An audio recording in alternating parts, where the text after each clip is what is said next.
Hola, queridas y queridos demoledores. Bienvenidos al canal de MP Geopolítica y al canal Demoliendo Mitos de la Política. Hoy tenemos con nosotros, como todos los miércoles a las 7 de la tarde, hora española, a Javier Martínez, que nos va a dar una clase magistral como siempre. Muy buenas. Javier, ¿cómo estás? Hola Santi, hoy quiero traer, debido a las lecturas que he tenido esta semana, entre ellos el libro de Norbert Bilbeny, El idiota moral, la banalidad del mal en el siglo XX, lo he vuelto a releer, a la par que he releído a Iñaki Domínguez en su obra Homo Relativus, del iluminismo a Matrix, que también es un especialista del relativismo moderno, y curiosamente Iñaki Domínguez también tiene libros sobre los macarras ibéricos, los macarras interseculares y el macarrismo, es un especialista en esos temas de la marginalidad. Se me ha ocurrido la idea de unir ese concepto de la obediencia destructiva y el idiota moral en los tiempos de la pseudo virtuosismo o la pseudo o la falsa virtud. Me explico. Hoy asistimos a una servidumbre voluntaria a la vez que una obediencia destructiva y ciega por parte de una mayoría de la ciudadanía. Tomando en rememoración el experimento psicológico realizado por Stanley Milgram en la Universidad de Yale en el año 61-63, donde se vio que un porcentaje muy elevado de la población hace lo que se le impone, incluso cuando va en contra de su propia conciencia, si la orden dada viene por una figura de autoridad. Y esto es lo que voy a empezar hoy a tratar y cuestionar. ¿Pasa lo mismo en la actualidad? Yo creo que sí, pasa lo mismo que en el experimento de Milgram, independientemente de las interpretaciones, la teoría del conformismo, la teoría de la cosificación, la alternativa de Robert Shiller o la idea de una perseverancia en las creencias. El experimento de Stanley Milgram era uno de los experimentos psicológicos más famosos del siglo XX. Fue conducido por Stanley Milgram para saber qué es eso de la obediencia ciega en la Universidad de Yale en el año 61. Empezó en el 61, siguió con sus estudios hasta el 63. Pretendía dilucidar la disposición que tienen las personas de a pie, las personas de calle, a la hora de obedecer las órdenes de una supuesta autoridad, aun en el caso de que dichas órdenes entren en conflicto con su propia conciencia moral del sujeto. En el experimento utilizó varios voluntarios que eran animados por figuras de autoridad, ya fuese un policía, ya fuese uno con una bata blanca, un policía vestido de policía, vestido con una bata blanca como médico, como una figura de autoridad, y les ordenaban emitir descargas eléctricas a una tercera persona que estaba sentada en una especie de mesa pupitre que fingía sentir dolor al recibir las mismas descargas. En el experimento de Milgram o en el macabro experimento posterior de Philip Zimbardo, 10 años después, en el año 71, digo macabro, experimento y cruel, porque Zimbardo, el otro psicólogo psiquiatra, hizo el experimento en las cárceles de Stanford y estudió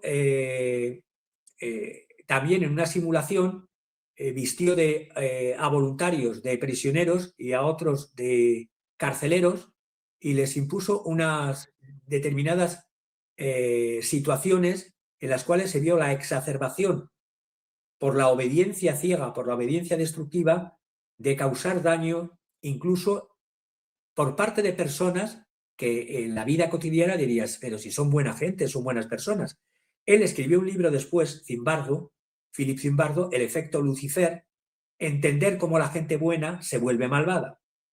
Pues bien, hoy estamos en esa situación de los peligros de la obediencia destructiva, que no tiene que ver con la perversidad de la persona. Hay perversos y hay idiotas morales.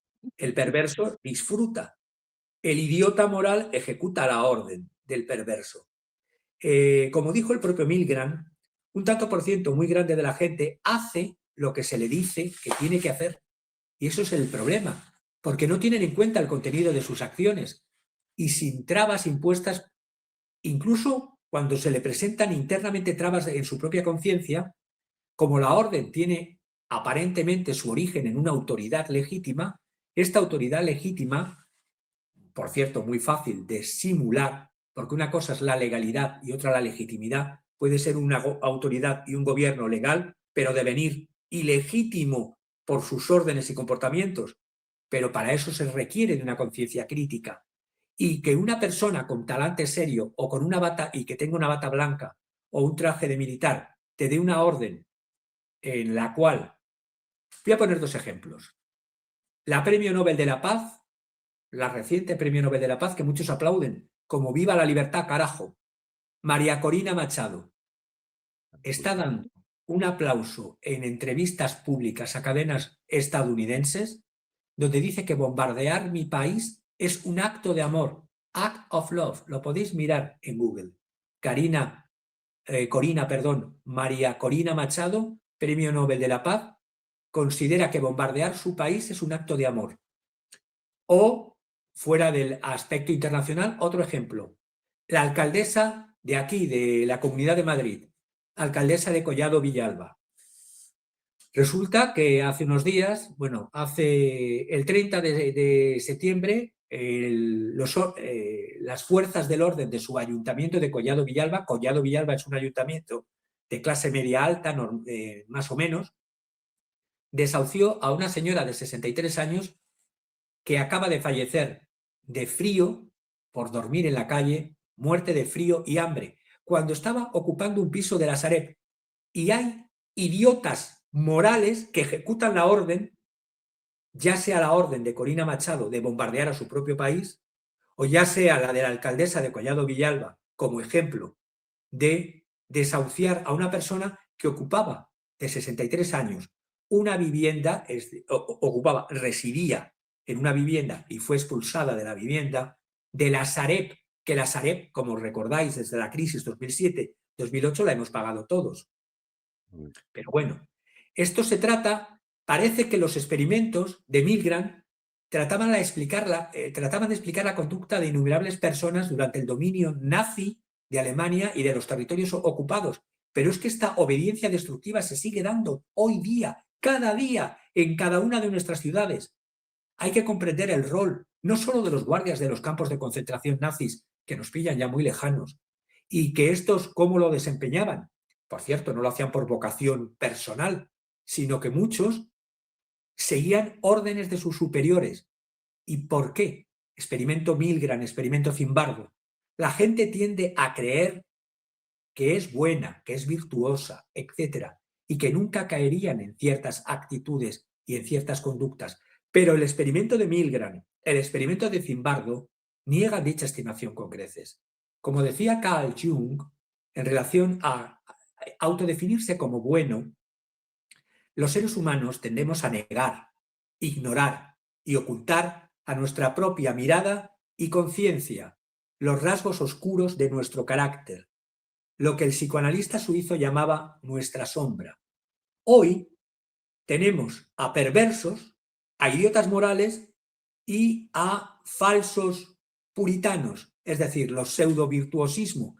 En inglés, la virtue signaling es el alardeo moral. Se preocupan de lo que pasa a 1000, a 3000, a 4000, a 5000 kilómetros, pero al que tienen en un cajero que está muriéndose de frío, en un cajero en la calle, o al que acaban de prender por alegría, esos mismos que queman al señor que está alojándose en un cajero, son los que piden ayuda para los niños pobres de Zimbabue.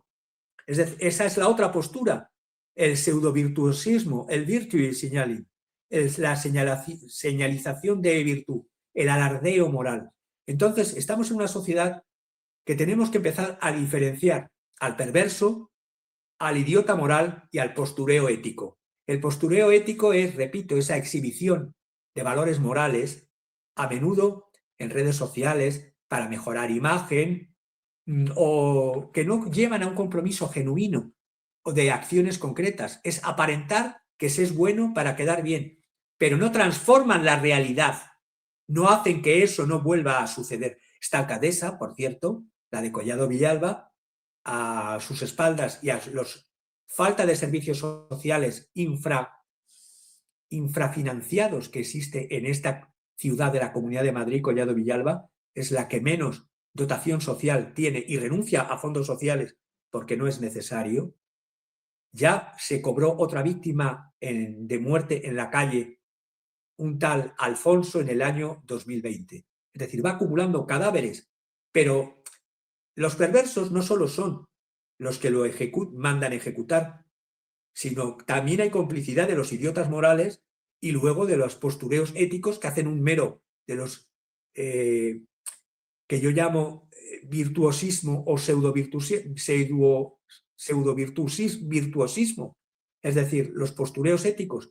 La ley es una cosa y la justicia es otra. Eso lo tengo muy claro desde mis estudios de Derecho. No soy positivista en Derecho. Soy justnaturalista y crítico. Justnaturalista crítico como lo era Ernest Bloch. Se puede ser justnaturalista y no ser conservador. Se puede ser justnaturalista crítico como lo era Ernest Bloch.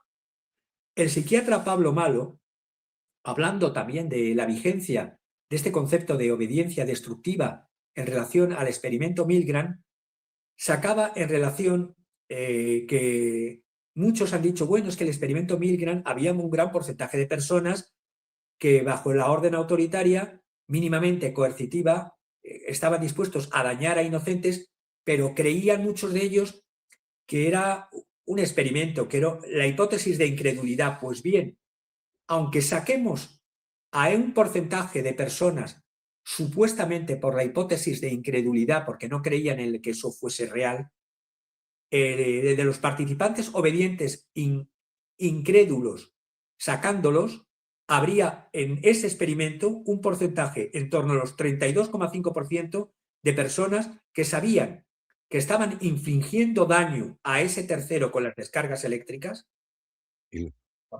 y lo estaban haciendo por obediencia destructiva. Y si considero que la hipótesis de la incredulidad es a posteriori y no es cierta, serían el 65% más de personas que ejecutaban la orden. Innumerables individuos se ven legitimados por la autoridad de la opinión pública hoy día, incluso a agredir a otros al tiempo que destruyen reputaciones en la cultura de la cancelación. Los llamados linchamientos digitales de innumerables individuos que se ven legitimados por una especie de aura de virtuosismo moral, de postureo, de esa autoridad de la opinión pública, pero para agredir a otros al tiempo que destruyen reputaciones.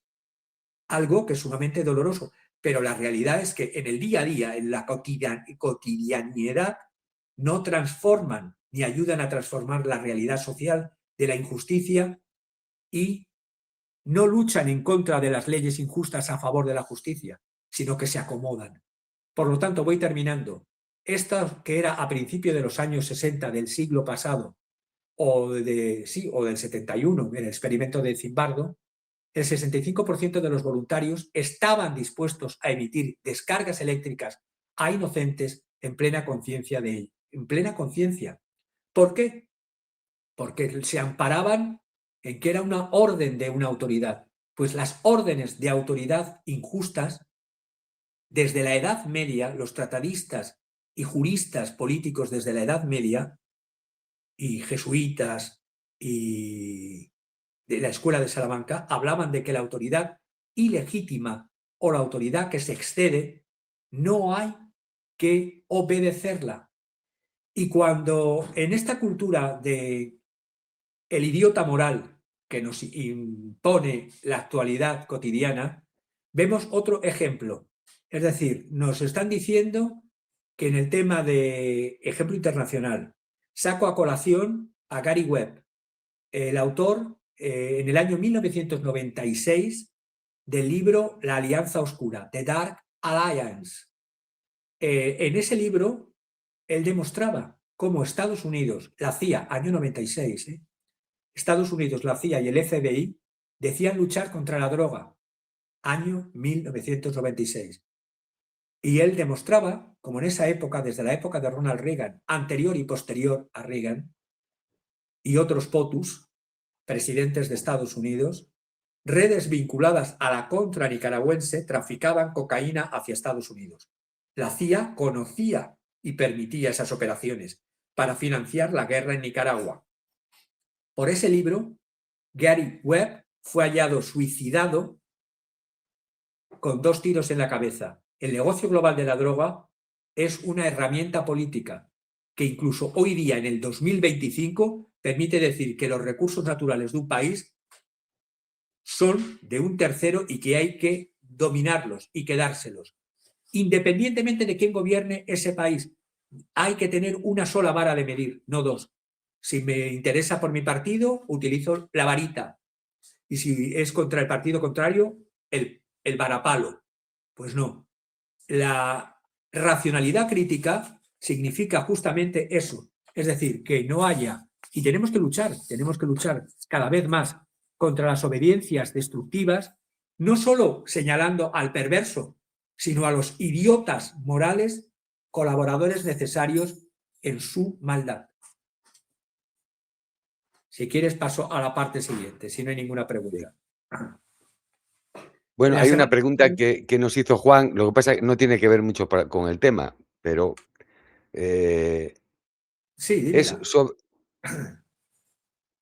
sobre la comparación entre la EGB española y el sistema educativo soviético. ¿Cuál preferías tú? Pero bueno, ya hablamos. Yo no he conocido directamente el sistema educativo soviético. He conocido a personas y he convivido con ellas durante meses o incluso un año que eran estudiantes del sistema soviético en Holanda, concretamente en La Haya, o en Estrasburgo o en París. Y tengo que reconocer que esas personas que venían del llamado bloque soviético tenían una formación, al menos los que yo conocía, excelente a nivel humano, técnico y global. Los de la EGB, tengo que decir que sí les conozco, porque me incluyo, pertenezco a esa Somos generación. EGBs. Era también una formación muy completa, con una base humanística, aunque hicieras ciencias, aunque no hicieses letras.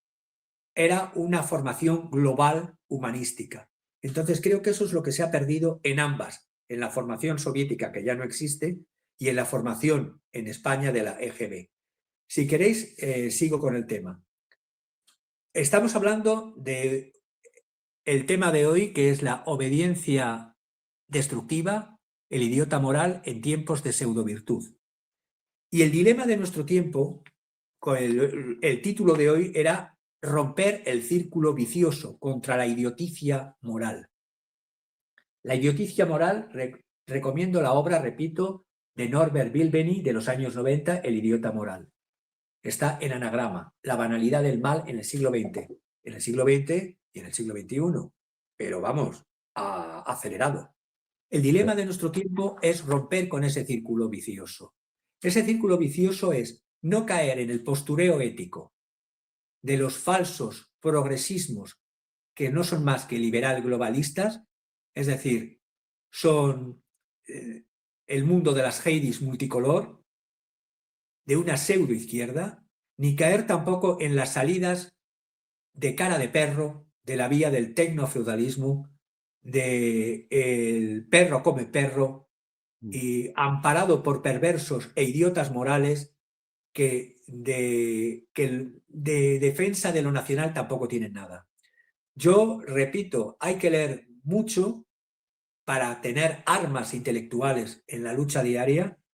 Recomiendo la obra de Ernest Bloch en una frase, por ejemplo, la forma más trágica de pérdida, que es lo que vivimos hoy, es la pérdida de la capacidad de imaginar que las cosas pueden ser diferentes.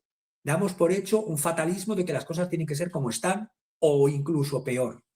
Porque, repito, en la Unión Europea y el Reino Unido, que se enfrentan supuestamente al bloque del POTUS Trump 2.0, pues ni los gobiernos más progresistas de la historia, como se autodefinen muchos en la Unión Europea, y que proclaman a los 4 vientos que son el progreso, no han cambiado nada en lo esencial, ni a favor de la juventud obrera, ni de las clases trabajadoras, ni de los estados. Repito, se sienten siguen atrapándonos y atrapando a las personas en una precariedad asfixiante, en un paro, en una temporalidad, en unos sueldos bajos que no van con los incrementos de la productividad y sobre todo de los incrementos del PIB y de la inflación. Los derechos cada vez más pisoteados, ya no solamente los derechos económicos, sociales y culturales, sino los derechos civiles y políticos básicos. Trabajadores pobres que no llegan a final de mes. Falsos autónomos, es decir, que viven la explotación en sus carnes y les dicen que son empresarios de su propio futuro. Pymes vinculadas a una falsa competencia. Y en todo esto, en la Unión Europea, Reino Unido, sectores de la economía destruidos en aras de intereses de corporaciones transnacionales. Lo vemos en agricultura, lo vemos en pesca, en ganadería, en industria nacional, desmantelándose, desguazándose, destrozándose por lacayos del gran capital transnacional en gobiernos de derecha y en gobiernos de izquierda. Por eso, lo que hablaba el otro día de la salida que plantea el modelo de la derecha alternativa, que yo lo llamaría de extrema derecha, la alt-right, la de la ilustración oscura, ya lo vimos la semana pasada, no quiero ahondar, es un modelo que lo que busca justamente es atacar la justificación de Niglan, la justificación ideológica del tecnofeudalismo. Es un movimiento neoreaccionario. Sus escritos son una combinación de una pseudofilosofía, teoría política, consignas, ciencia ficción, distópica, atacan los ideales y méritos de la ilustración clásica, de la democracia, no solo de la democracia formal, y de la igualdad, no ya del igualitarismo, sino de la igualdad formal también, y del progreso, no solo del supuesto progresismo, porque va en contra de la mejora de las condiciones reales de vida social y económica de las personas.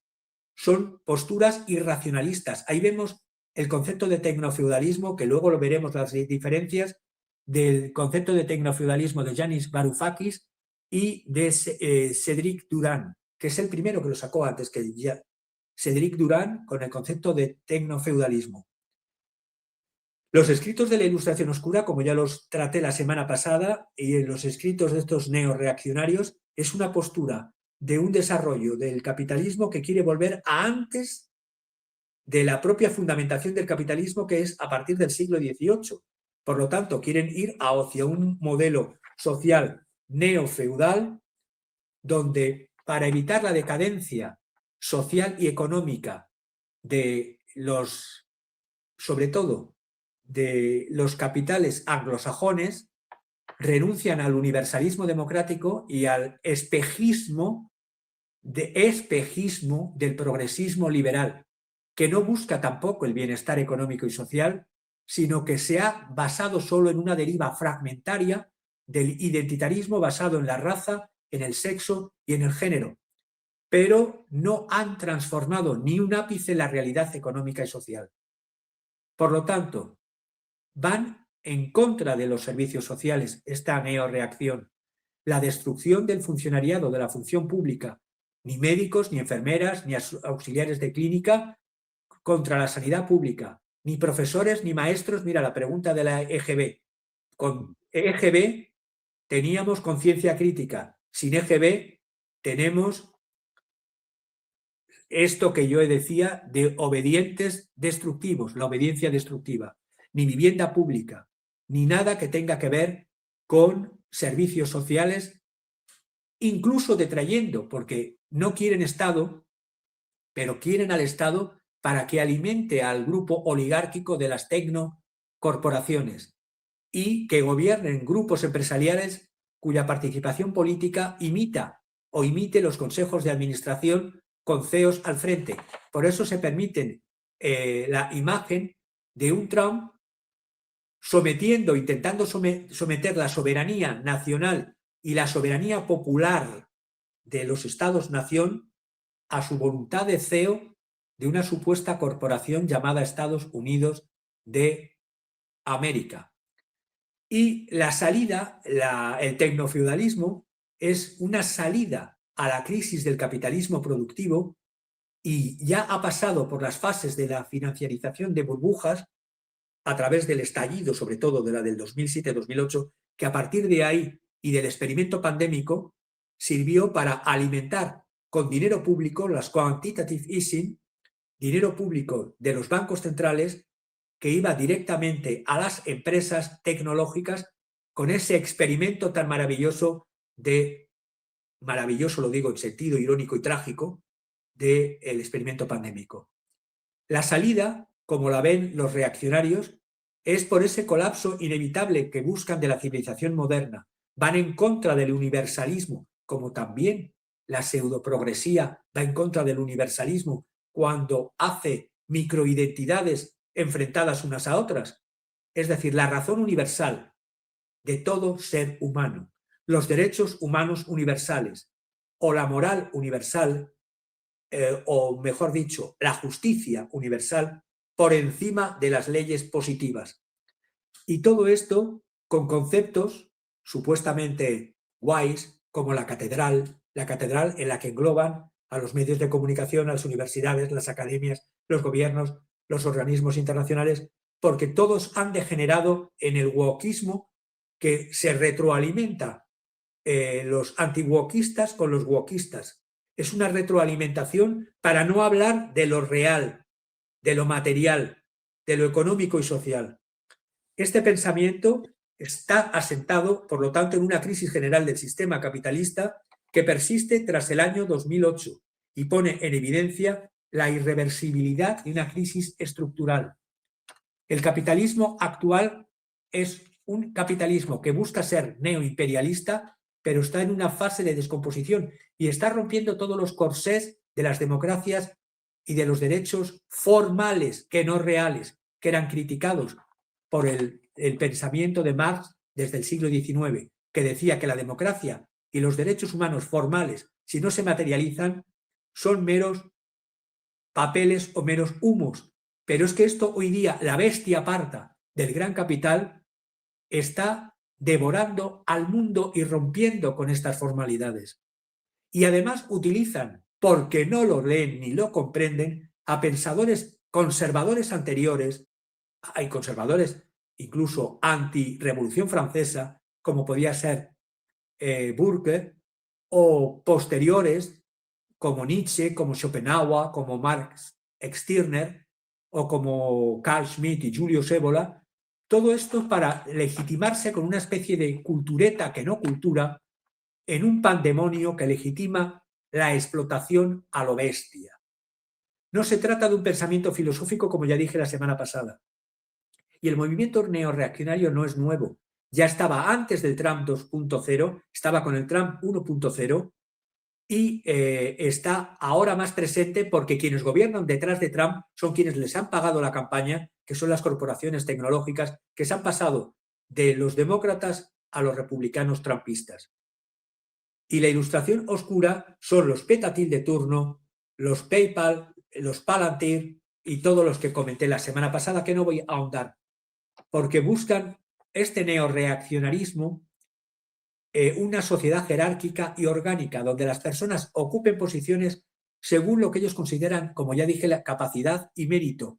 Es decir, tienes dinero, tienes capacidad y tienes mérito, aunque seas un tocho, aunque seas un idiota y aunque seas un perverso, porque vas a tener a los idiotas morales que te van a apoyar porque piensan que frente al wokismo, es decir, el pez que se muerde la cola, la solución pasa de la izquierda woke a la neorreacción. Y son dos falsas salidas y muy peligrosas, porque la desregulación de la superestructura de poder, por cuanto de consenso había creado a acercarse a eso que yo llamo derechos materiales y en algún caso no que se quedaban en meros derechos formales, individuales y colectivos, hoy día se lo quieren cargar toda la supresión de las conquistas históricas de la clase trabajadora de los siglos XIX y siglo XX. Todo esto empezó desde el año 1973 con la primera crisis del petróleo en octubre. En el 75 hubo una profunda recesión, se incrementó el paro, se incrementó la inflación y bajó la producción. La segunda crisis del petróleo fue del 79. De ahí a crisis simultáneas, que no las voy a mencionar todas, a la gran crisis del 2007-2008. Y sobre todo el experimento pandémico con más de... No se saben todavía ni los muertos que tuvo el Buah. experimento. Hablan de 7 mínimo, de 15 millones, de 20 millones. Los experimentos que yo llamo del doctor Cicuta, que de día santo y de noche puta. Era la medición del grado de obediencia y de resistencia a la autoridad, el medir hasta cuándo un ser humano soporta una orden ilegal, una orden injusta, porque buscan un nuevo orden posthumano. El capitalismo productivo hizo crack a partir del 2007-2008, ya había tenido la fractura en el año 73 y en el 75. Con el capitalismo productivo, producir bienes y servicios reales, se pasó a la financiarización y a inflar balances de las empresas y que cotizaban en bolsa y no a la producción real. Y de ahí se ha pasado, evidentemente, a la gran burbuja de la inteligencia artificial y de las teorías aceleracionistas y ahora las teorías neobelicistas de políticas bélicas de rapiña neocolonial en lo referente a la apropiación forzosa de los escasos recursos energéticos y minerales en cualquier parte del planeta por esta élite oligárquica, sobre todo no exclusiva de la anglosfera. Voy terminando esta parte. No existen otros modos de producción que, superando el capitalismo, mantengan los privilegios ni superen estos al margen de lo que hoy día se llama utopías socializantes. Fuera de esto, no hay más que neorreacción o pseudo-izquierda pijo progre. Y simplemente lo que dice Janusz Varoufakis sobre que propone del tecnofeudalismo, que lo vamos a ver con más detalle ahora, es un sistema en el que el poder económico y el político están concentrados en manos de unas pocas megacorporaciones tecnológicas, como Google, Amazon, Facebook, Apple, Palantir, etcétera, etcétera, que actúan como los nuevos señores feudales. Estas empresas controlan los datos, las plataformas digitales, los flujos de información, se convierten en intermediarios esenciales de la vida económica y social de los propios estados que le requieren para el control ciudadano, para la vigilancia y para el uso y se convierten en siervos también y colaboradores necesarios de estas corporaciones tecnológicas. También hay que ver en el concepto de acumulación primitiva de Marx cómo David Harvey argumentaba que este proceso no es solamente un fenómeno que existió en la historia, un fenómeno histórico, sino que es una característica propia de este sistema que llamamos capitalismo. Marx no hablaba de capitalismo, hablaba de capital. Es la acumulación por desposesión y estamos en esta situación acelerada desde el 2007-2008. Desposeer se refiere a la expropiación de los bienes, recursos y derechos que antes eran de propiedad común o de propiedad pública, o derechos adquiridos, como de los derechos cuando nos enseñaban en derecho laboral, en derecho del trabajo, los derechos adquiridos de los trabajadores. Eso ya se pone en cuestión. Ya hay trabajadores no solamente precarios, temporales y pobres, sino el cuestionamiento del propio contrato laboral. Ya no hay trabajadores con contrato laboral. Son todos autónomos, falsos autónomos o incluso sin contrato. Son eternos becarios de la nada. Y todo esto, ¿por qué? Porque se alimenta la figura del idiota moral. Y me voy al resumen del libro de Norbert Bilbeny. Antes, Norbert Bilbeny habla del idiota moral. Tiene otros libros maravillosos, La moral barroca, pasado y presente de una gran soledad. Este libro que Norbert Bilbeny, que es del año 93, claro, él hablaba de la banalidad del mal en el siglo XX. Yo lo extiendo al siglo XXI. Es un profesor de la Universidad de Barcelona, el cual tuve el placer de conocer y acudir a varias conferencias en Barcelona y en Madrid. Habla de los 7 pecados capitales que en el antiguo catecismo cristiano eran la soberbia, es decir, orgullo, la avaricia, la codicia, la lujuria, la ira, que es la cólera, la envidia, la gula, que es la glotonería, y la pereza. Y las 7 virtudes capitales que se enfrentaban a esos 7 pecados capitales, que eran la humildad, la generosidad, la castidad, la caridad, la templanza, la paciencia y diligencia. Pues bien, cuando hablamos del idiota moral, no estamos hablando de estas virtudes ni de estos pecados que habla el catecismo cristiano. No. Estamos hablando, es decir, todas estas virtudes capitales parecen o resultan incapaces para inscribir en cualquiera de estas categorías que he dicho antes, de virtud o de pecado capital, el mal más virulento de nuestra época, en el siglo XX y ahora en el siglo XXI, que es el pecado capital que hemos tenido en el siglo XX y que lo vamos arrastrando en el siglo XXI, que es el asesinato de masas, el exterminio metódico, programado, diseñado para tal y por perversos, pero ejecutado, y digo perversos en el sentido psiquiátrico, psicológico, pero ejecutado por idiotas morales que ejecutan las órdenes. Genocidio que hemos visto en todo el siglo XIX y XX, sobre todo el siglo XX, genocidio de judíos y gitanos nazi por Adolfo Hitler y sus idiotas morales. Antes el genocidio de armenios por el turco Talat Bey, Mehmet Talat Bey, en el año 1915-1923, y por sus idiotas morales. Los pogromos contra judíos de Simon Perliura, hoy líder de la Ucrania de Zelensky, estos pogromos o matanzas de judíos del año 1918-1919 en la operación Némesis, los Vengadores armenios fueron los Vengadores contra los armenios fueron los que mataron en Berlín a este asesino turco de la genocidio armenio Talat Bey, y el de los héroes ucranianos de Simon Perliura, hoy figura entre los asesinos no solo anteriores a los nazis como este, sino coetáneos a los nazis, que en el gobierno supuestamente democrático de Kiev es por lo que quieren arriesgar las vidas de 500 millones de personas en Europa a defender a estas figuras que alaban a estos otros antecedentes. El genocidio armenio, 2 millones de muertos civiles. El genocidio nazi, 6 millones de muertos civiles. El genocidio de judíos por los ucranianos protofascistas, anterior al fascismo, de Perliura, miles de civiles.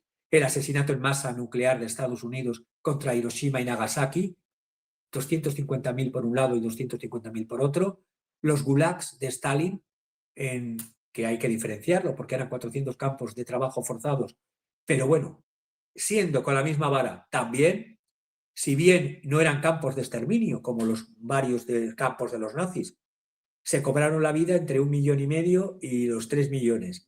Guerras como la de Vietnam, de Estados Unidos, la de Camboya, la de Perú, el Sendero Luminoso, y por supuesto la de Palestina, que empezamos y no olvidamos, las matanzas de Shabra y Shatila, y hoy las de Gaza. Por lo tanto, entre los 7 pecados capitales, o por ejemplo, lo de Bosnia, Herzegovina y lo de la guerra en Yugoslavia por la OTAN, el asesinato de masas no estaba contemplado entre las 7 pecados capitales ni entre las contraparte de las virtudes capitales cristianas. Esto es algo de la modernidad, algo del siglo XX. Y por lo tanto, el asesino de masas no es solo aquel narcisista o paranoico que también, que repudiamos como soberbio porque tiene ese pecado capital, sino también al idiota moral, al que cumple órdenes y, aunque vayan en contra de su conciencia, pero lo dice una autoridad y tienen que cumplirlo. Tampoco son los neuróticos compulsivos de sexualidad reprimida, como solía pasar en muchos campos de concentración. No, los idiotas morales iban a comer luego con su familia y tenían las manos manchadas de sangre. El destructor metódico, según vemos en este libro maravilloso, no se limita a las categorías, por lo tanto, de los 7 pecados capitales. El exterminio metódico, el asesinato de masas, es una transgresión que excede a todas las demás. Es el mal de nuestro tiempo, desde el siglo XX hasta este siglo XXI. tiene su móvil y no aparece en relación con estos pecados capitales. Es la necedad. La necedad me recuerda a las palabras de Jesús en la cruz, decir no saben lo que hacen, pero eso no les es culpa, porque como incluso un teólogo protestante, víctima de la Gestapo, escribió Bonhoeffer en el campo de exterminio de Flessenburg, que la necedad es lo que hace que las personas sean obedientes, destructivas. Tiene otro libro, Bonhoeffer, Dietrich Bonhoeffer, que os lo recomiendo, Resistencia y Sumisión, donde se ve claramente cómo la necedad constituye el enemigo más peligroso, y más peligroso que la maldad. Porque el perverso es malo, es malvado, pero el necio es el ejecutor. Ante el mal podemos protestar, dejarlo al descubierto, provocar en el que lo ha causado alguna sensación de malestar o lucha contra él. Pero ante la necedad ni la protesta ni la fuerza surten efecto. El necio deja de creer en los hechos, niega los hechos o incluso los critica o critica a quien les critica. Se sienten satisfechos de sí mismos y si se les irrita, atacan. Ese es el idiota moral. La necedad es un defecto humano, un defecto integral de una persona que pierde hasta su propio yo. Es un defecto intelectual. Pero el necio moral es algo más que un mero necio, algo más que un defecto intelectual. Es un defecto psicoafectivo, de empatía. Por eso es un necio moral. Pero no todos los necios son perversos. Ojo con los perversos o dotados intelectualmente, también que son perversos. Pero lo peor es la insensibilidad ética del necio. El mal capital de nuestro tiempo, por lo tanto, tiene que ver con la apatía moral de seres o inteligentes o necios intelectuales, y por lo tanto los asesinos de masas no solo son los perversos, son los idiotas morales colaboradores. El genocidio no solo lo provoca la ideología, el conflicto social y la existencia de un creciente potencial bélico, también la apatía moral, el idiotismo moral, el deficiente moral. Y por lo tanto, voy terminando porque no voy para el tema que quería tratar hoy, del tecnofeudalismo. Hay un aceleracionismo de izquierda que quiero que conozcáis, ya lo trataremos con más detalle, porque la neorreacción y el aceleracionismo de derecha es el de los paleolibertarios, los libertarianos y los neorreaccionarios de las neofeudales, del tecnofeudal. El concepto de aceleracionismo, curiosamente he indagado, tiene que ver con un libro de ciencia ficción de Roger Zelazny, el Lord of Light, el Señor de la Luz. Es una novela de ciencia ficción, de literatura fantástica, de ficción especulativa, de Roger Joseph Zelazny, que murió en el año 95 en Santa Fe, México. Fue premio Hugo a la mejor novela y premio Nebula en el año 97. Este libro, antes de que existiese todas las tecnologías, bueno, ya estaba en los años 90 en la Universidad de California, Palo Alto, con los experimentos del proto, ¿cómo decirlo? Yo contactaba con ellos para conocer qué era eso del posthumanismo y qué era eso del humano aumentado y los cyborgs y todos los experimentos que se estaban haciendo en la Universidad de California en Palo Alto. Pues bien, en el año 97 esta obra de Zelazny, que he puesto la imagen El Señor de la Luz con el libro traducido en Minotauro, exploraba ya los temas, es un libro precioso para traer hoy día, los temas de la rebelión contra una élite tiránica, y usaba conceptos en aquel entonces que mezclaban budismo y socialismo para crear una nueva fe, aceleracionismo de izquierdas, contrario totalmente a lo que dije la semana pasada. Es decir, buscar las dinámicas capitalistas para trascenderlas. Tiene un personaje central que se llama Sam, en El Señor de la Luz, que crea una nueva religión para oponerse a los supuestos dioses en la tierra, estos señores tecnofeudales, que controlan una colonia humana buscando liberar a la gente oprimida, lo que une o vuelve a las ideas de lucha de clases y de revolución. Porque todo este mal de no hay alternativa ya empezó con Reagan y con Margaret Thatcher, con ese acrónimo, el TINA, T-I-N-A, que es la palabra que decía ella, there is not alternative, no hay alternativa. Pues sí, señora, la ha habido, la hay y la habrá. Porque si no hay alternativa es que no hay vida. Y la vida es alternativa siempre. Roger Zelazny, que es uno de los aceleracionistas que crea primero en ciencia ficción el concepto de aceleracionismo. El concepto de aceleracionismo que se está dando ahora desde la Casa Blanca y desde Silicon Valley a través de los señores tecnofeudales, hay una corriente contraria que dice, sí, aceleracionistas, pero es necesario acelerar no para orientar el crecimiento tecnológico y económico hacia una oligarquía de tecnócratas que quieren implantar un absolutismo, no, sino acelerar la técnica para un progreso social y bienestar, democratizar la abundancia, reducir las semanas laboral, por ejemplo, con mayor poder adquisitivo, con unas sendas de esplendor hacia un postcapitalismo. Pero esto, claro, hay que quitarle el muñeco al propietario de la máquina. A Y ver, esto no se hace así de charla buenista. Todos estos aceleracionistas de izquierda que he traído se basan no solamente en Marx, sino en Gilles Deleuze y Félix Guattari, en el Antiedipo, que inyectaron un protoaceleracionismo en sus ideas de, no quiero liaros con ideas bastante complicadas de Deleuze y de Guattari sobre la descodificación y la desterritorialización que fractura la inmovilidad del código capitalista en su autoconservación. Nick Land sería un aceleracionista de izquierdas también. Todo lo que el otro día decía del aceleracionista de derechas que sacaba el libro Impronunciable, ¿os acordáis?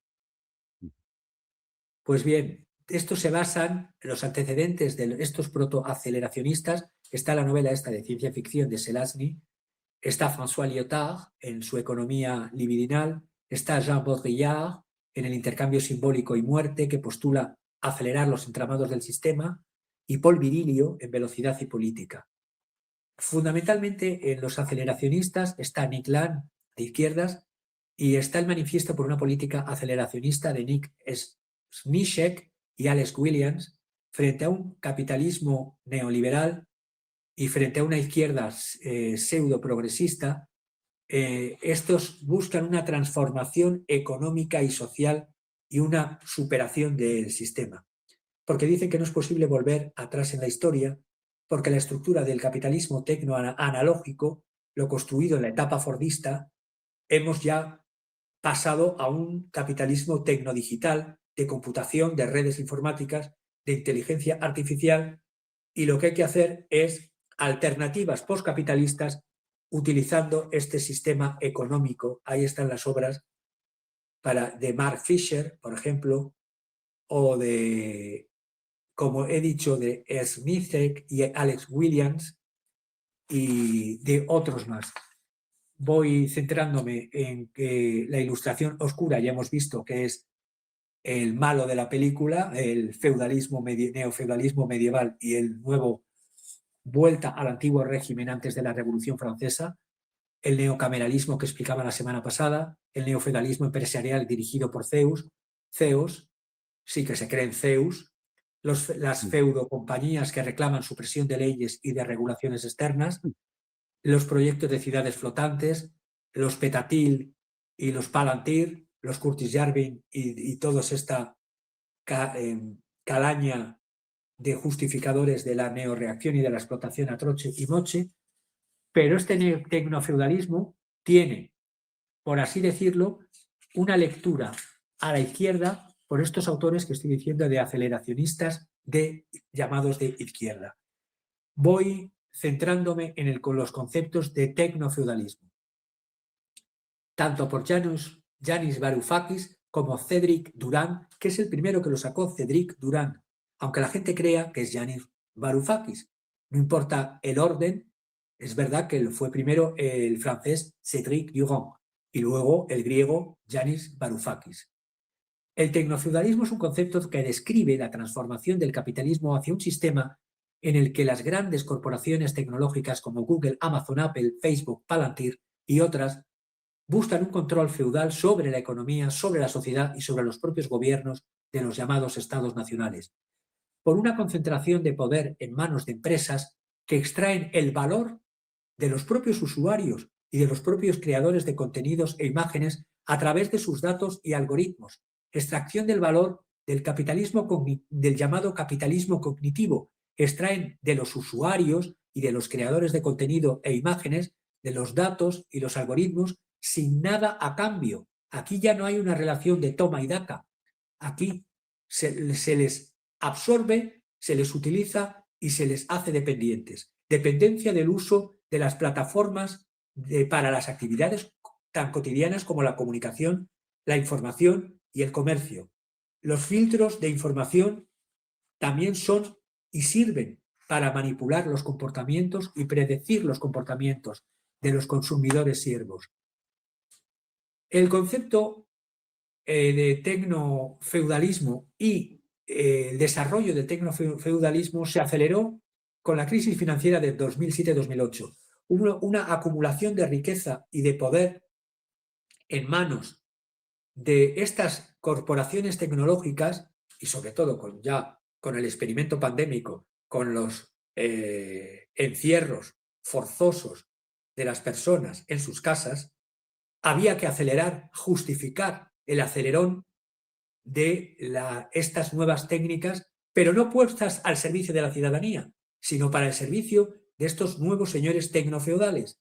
Y los estados que buscan la seguridad y el control, no de la ciudadanía, sino de las élites que ocupan el poder, usan y pagan a las tecnológicas, a las que controlan la economía y controlan la sociedad y manipulan los comportamientos a través de los algoritmos. Varoufakis propone 3 cosas que resumo. Democratizar el control de los algoritmos. Más o menos explicado es permitir que los ciudadanos controlen los algoritmos y las plataformas digitales. 2. Crear un impuesto sobre los beneficios extraordinarios de las grandes corporaciones tecnológicas. Es decir, imponer un impuesto a las corporaciones tecnológicas para redistribuir la riqueza en cada una de las estados-nación donde están usándose y extrayendo valor estas tecnológicas. Y en tercer y último lugar, Varoufakis propone reformar la asignación de derechos impositivos, es decir, asegurarse de que las corporaciones persiguen y se persiga a las corporaciones que paguen impuestos en los países donde generan valor. La postura de Cédric Durand, el economista francés, habla de la regresión del capitalismo hacia un sistema feudal y de dependencia de los sujetos de las plataformas digitales. Las consecuencias del tecnofeudalismo es incremento brutal de la desigualdad económica. Se concentra la riqueza y el poder en los dueños de las corporaciones tecnológicas. 2. Pérdida de la privacidad. Se recopilan y analizan datos de personas sin el consentimiento previo y sobre todo expreso. Y 3. Manipulación política. Las corporaciones tecnológicas hacen una influencia malsana en las opiniones públicas, en las mismas elecciones y en los resultados de las elecciones, en la manipulación de noticias, de datos y de encuestas, etc. Y por último lugar, conducen sí o sí a una estagnación o estancamiento económico, porque al extraer el valor de los usuarios sin proporcionar un valor equivalente y no ser una economía de capitalismo productivo, no hay un toma y daca, no hay una reciprocidad y se tiende a los estancamientos económicos y a las concentraciones. Iría a las similitudes y diferencias entre Varoufakis y Cédric Durand. Ambos critican la concentración de poder en manos de las grandes corporaciones tecnológicas y de su impacto en el control de la economía y de la sociedad. Diferencias. Durand se enfoca más en la crítica al capitalismo neoliberal y en la forma en que las corporaciones tecnológicas han logrado acumular poder y riqueza. Varoufakis se centra más en la transformación del capitalismo en un sistema tecno-feudal donde la extracción de rentas es el principal mecanismo de acumulación. Durán destaca la capacidad de las corporaciones en controlar la información y manipular el comportamiento de los usuarios, y Varoufakis enfatiza la forma en que las tecnológicas han ido reemplazando a los propios mercados y han creado un sistema de dependencia de los usuarios. Ya hemos visto soluciones. Durán propone más regulación, una regulación más estricta de las corporaciones tecnológicas y una mayor democratización de la economía, y Varoufakis aboga por una transformación más radical con impuestos de los beneficios extraordinarios y democratizar el control de los algoritmos. Y voy terminando porque no me da tiempo a todo lo que he preparado para hoy. Iba a hablar de otros autores como Armen Avanesian. Armen Avanesian es un filósofo político y literato vienés, director berlinés, es de Viena, que hizo con un director berlinés una película, Hyperstation, en el 2016. Yo le conocí en una presentación que hizo en Madrid en una de sus obras, traducidas al castellano, ya tiene varias, y habla de crisis ideológica y de la policrisis. Habla de metafuturos, que recomiendo esa obra, Metafuturos, perspectivas especulativas para el mundo que viene. Habla dentro de la policrisis que yo estoy comentando cada semana, habla de la crisis ideológica, cómo concebir la soberanía fuera de una lógica territorial y nacional.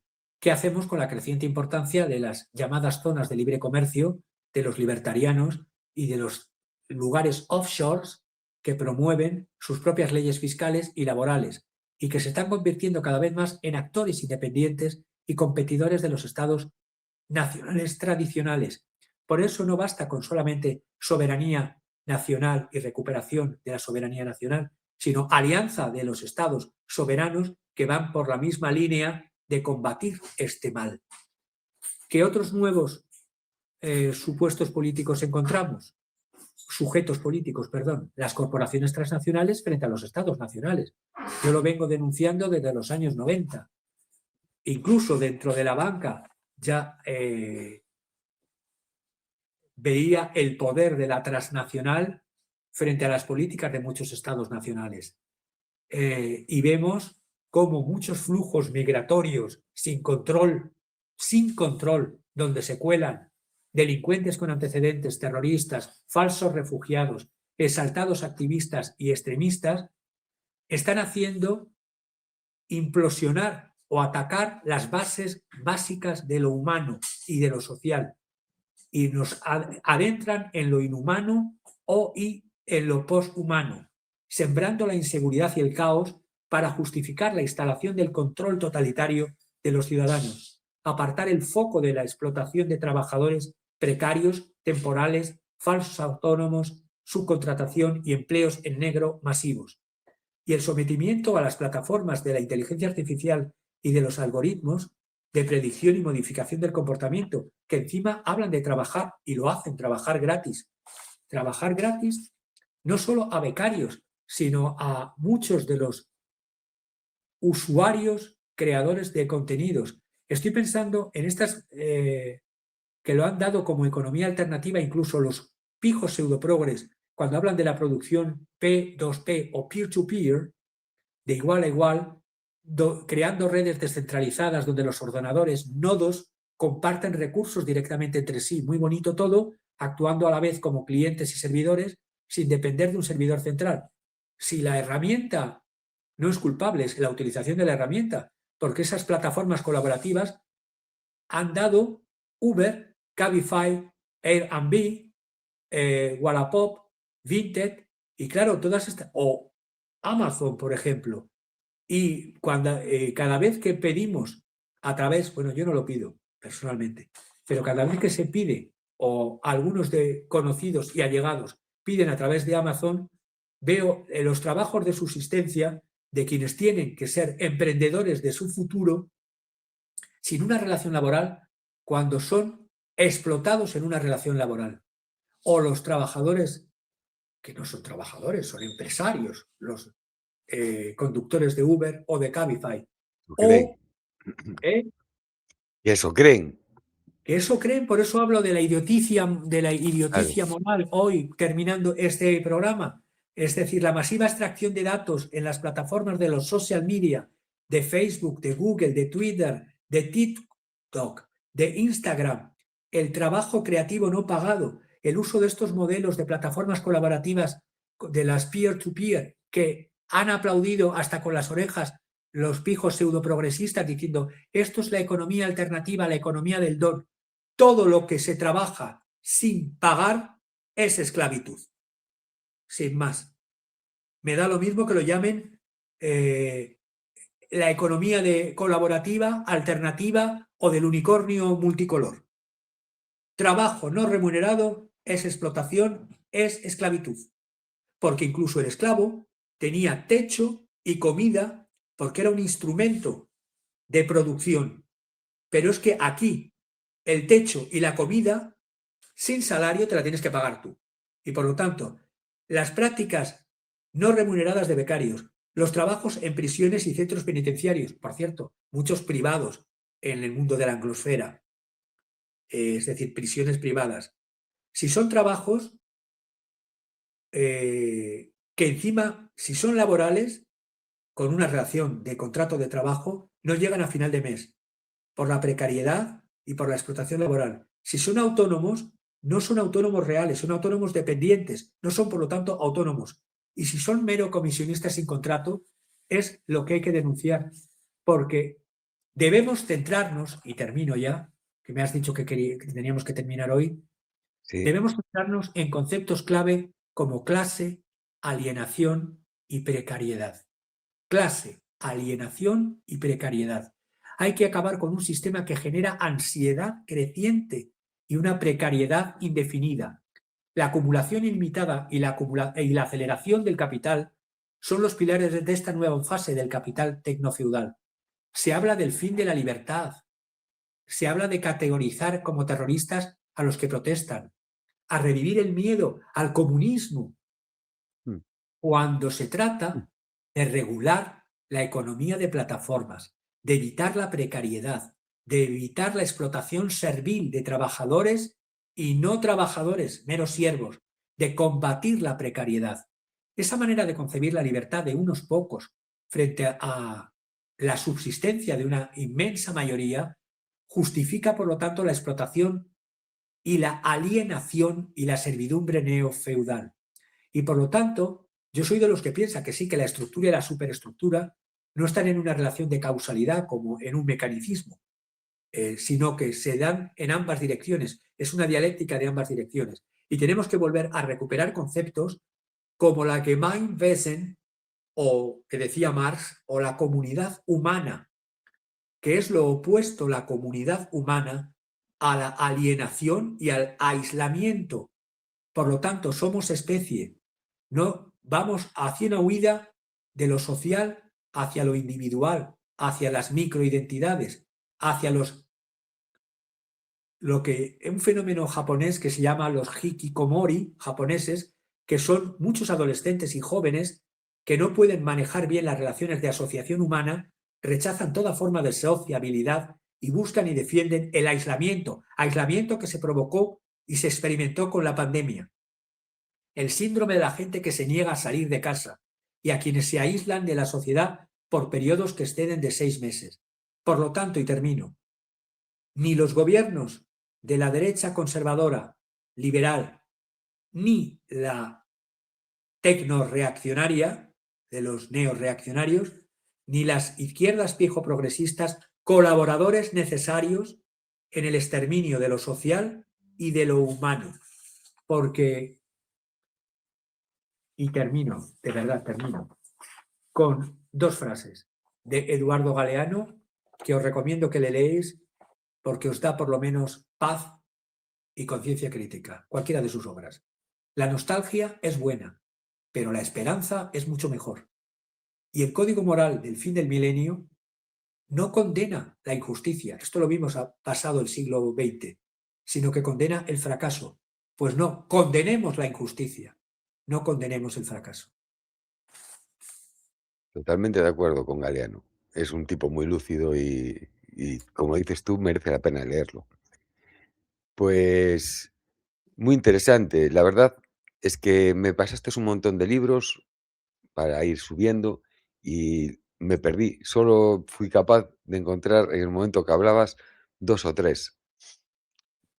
Por ejemplo, perdón, Ese es el de, este, ese es el de Selesny, el que sí, crea el concepto en esa obra de ciencia ficción de El Señor de la Luz, habla del concepto de aceleracionismo, pero en un concepto de aceleracionismo de acrecentar las contradicciones del sistema para trascender el sistema. Y es una obra de ciencia ficción anticipatoria, preciosa, y era de los años 90, pero parece que vislumbraba lo que nos está viniendo encima. Pero el personaje central daba una solución frente a los dioses de los señores tecnofeudales, que era frente a la obediencia ciega, frente a la obediencia destructiva, la mente crítica y el decir no a la injusticia, aunque esté plasmada en una ley. pues muy bien, muy interesante. Bueno, Javier, pues hoy entonces lo dejamos porque tengo un compromiso ineludible. Y bueno, decirle a todos los espectadores que en breve empezaremos ya a informaros sobre el nuevo canal que vamos a abrir.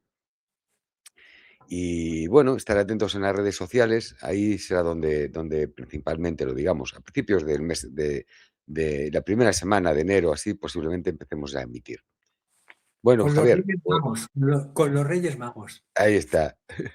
Un Pero poco de aquí sin magia, aquí es todo puro realismo, por desgracia. puro, puro, puro realismo, pero no quitemos un toque mágico de transformación. Es decir, si la magia sirve para la ilusión de la lucha contra la injusticia, viva la magia. Si la magia sirve para eso, viva la magia. Y sin ilusión no se consigue nada, eso es indiscutible. Totalmente. Bueno, pues nos vemos a las 11 de la noche, hora de España, con Eduardo Bior. Hasta luego.